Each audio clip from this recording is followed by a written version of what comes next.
Sipas historianit Herodot, në shekullin e 5 para Krishtit, territori i lirëve shtrihej nga Epiri, deti Jon, bregu i Adriatikut deri në Moravë në lindje dhe në lumin Adige në perëndim. Brenda këtij territori përfshihej edhe Shqipëria e sotme, ku një nga qytetet më të rëndësishme ishte Shkodra, Shkodra e sotme. Në skajën jugor të këtij qyteti verior shqiptar, ilirët themeluan një vendbanim rreth shekullit të 4 para Krishtit. Qyteti i Shkodra u ndërtua rreth vitit 400 para Iroson, mbi Kodrën ku sot ngrihet Kalaja Rozafës.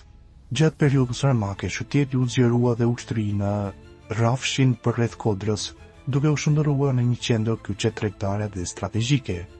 Ilirët zhvilluan marrëdhënie tregtare të ngushta me fisët helene pellazge, duke ndikuar në ekonominë dhe kulturën e rajonit. Këto marrëdhënie tregtare nuk kishin vetëm karakter ekonomik, por edhe politik, duke ndikuar në aleanca dhe kundërshti të ndryshme. Madje sipas burimeve të lashta, Demostheni, një nga figurat më të njohura të Greqisë së vjetër, kërkoi partneritet me ilirët që në vitin 342 para Iroson. Aleanca këto që ishin të drejtuara kundër Maqedonisë së Aleksandrit të Madh. Gjatë gjysmës së dytë të shekullit të 8 para Krishtit, fisi i lirë i Labeatove u bë një nga grupet më të fuqishme brenda perandorisë lire.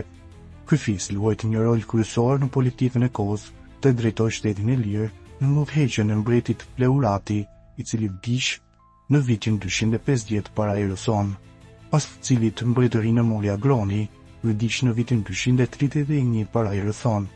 Pas vdekjes së Agronit, pushtetin e trashëgoi gruaja e tij, mbretëresha Teuta, i cila sundoi nga viti 231 deri në vitin 228 para Iroson.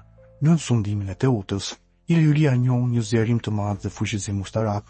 Ajo bëri përpjekje për të forcuar kontrollin mbi detin Adriatik, gjë që e vuri në konflikt të drejtë për drejtë me Romën.